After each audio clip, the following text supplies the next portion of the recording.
My name is Paul Kwame Johnson, and I am the co-founder of Youth Theater Interactions Incorporated, along with Mr. James P. Hill and Mr. Turhan von Brandon.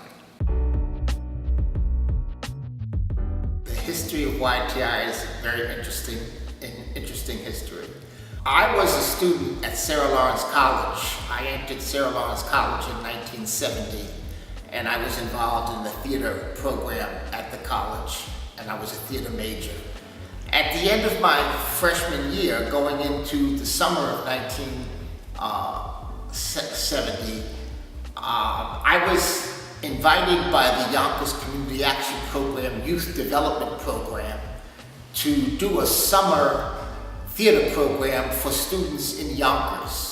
So they asked me to come in the summer of '70 to do a theater workshop, and I went out to the streets of Yonkers and I recruited several young students to do mime, which was my specialty, and to do theater for the summer.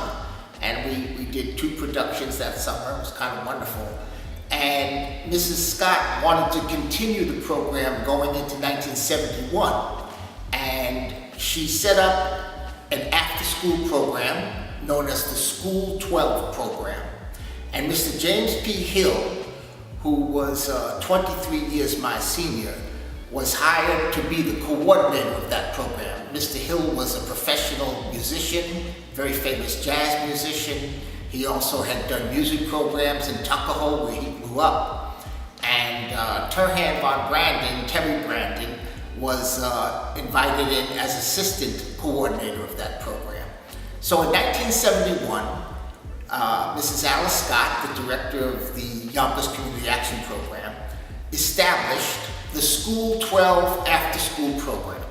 So this wonderful program, the School 12 program, ran from 1971 to 1973, and it was funded by federal dollars and state dollars, and at that time those dollars were being cut back, and ultimately the School 12 program was going to be eliminated because of funding.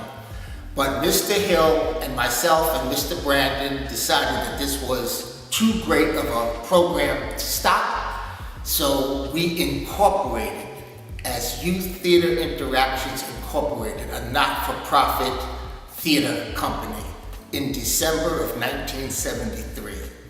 And we received our first grant a few months later in 1974 from the New York State Council of the Arts and the Yonkers Youth Services Agency. So that was the beginning. We were off and running, and we set up classes and more Sarah Lawrence students, and then I invited professional dancers. Marilyn Worrell was our first professional dance teacher in modern and African and ballet, and we started Youth Theater Interactions, incorporated December 1973, and the program started functioning in January of 1974.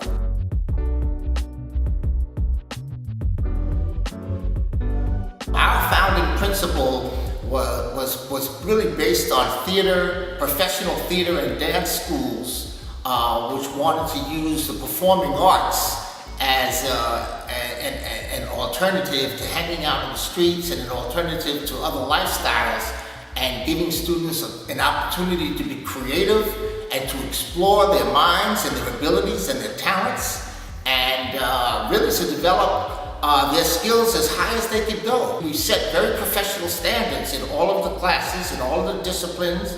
Technique was very important in all of the dance disciplines, and we set the school up that you would gradually move up in the school. And I'd like to show a little graph, because I really love this graph.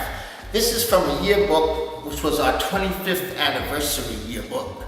It says from 1973 to 1998. And this graph kind of explains it. We're dance, drama, music, vocal, and mime. We're a performing arts school. And here are our entering youth, idle youth, talented youth, bored youth, dropouts, truants, persons in need of supervision, even juvenile delinquents, or creative youth. And they would come into the school and these were our funding sources, and they would exit with professional skills, self-confidence, pride, cultural awareness, creative potential, artistic development.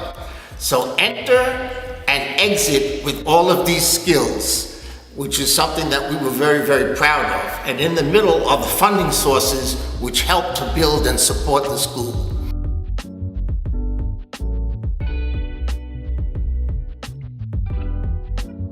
YTI alums have participated and are actively participating in the following professions: professional actors, professional dancers, teachers, lawyers, doctors, judges, college professors, school principals, bankers, pharmacists, and corrections officers and corrections officials. Electra Weston has become a phenomenal international dancer, dancing with international dance companies, and she was touring in lead roles with the national touring production of The Lion King and the international touring production of The Lion King, including performances in France and in London.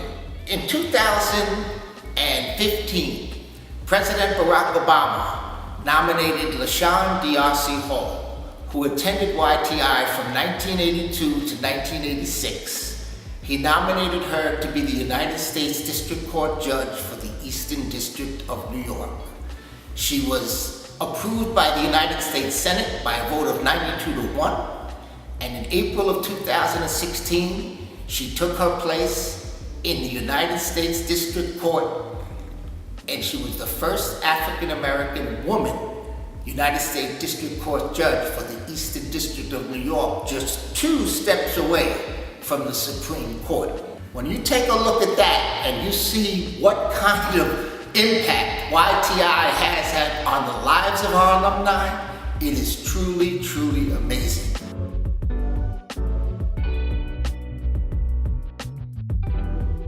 My advice would be to remember the second half of the subtitle of the organization: Youth Theater Interactions, Performing Arts Program, and Repertory Companies. I think that the 30 and 40-year-olds who are running the organization now have to look back and focus in on really reviving the touring company aspects of the organization, so that the students don't just have classes and don't just come to classes and don't just do a fabulous recital, but are developing professional and semi-professional performance companies, because that's another way to promote the organization and to achieve a lot of artistic and economic objectives. If we can send out an African dance company, if we can send out a steel band, if we can send out realities all over the state, and we are being paid for those performances, it ups the professional recognition of YTI, and it also brings an income back into the organization.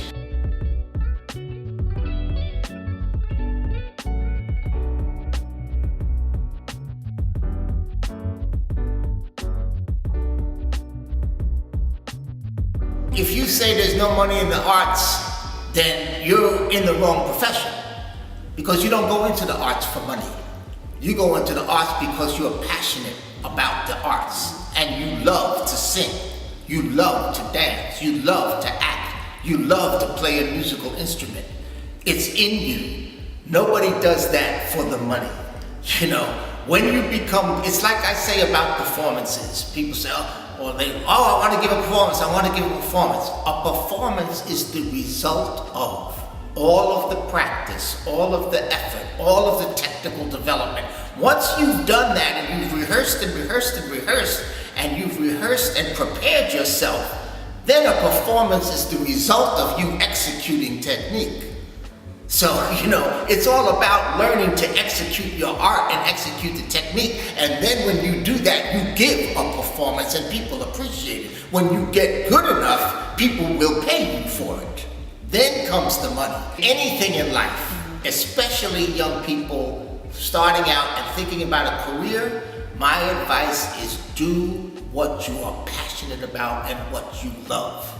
If you love to take pictures and you want to be a photographer, find a way to do that. you're not going to be happy, sitting behind a desk in a bank, and giving out money all day as a cashier if what you really want to do is take pictures and make videos. I mean, I understand the necessity to live, and a lot of the older people say, oh, well, you want to study acting, that's fine, but you have to have something to fall back on. Not really.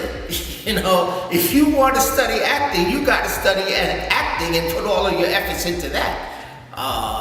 You have to find a way to make yourself to live in order to take your classes and to pursue your craft.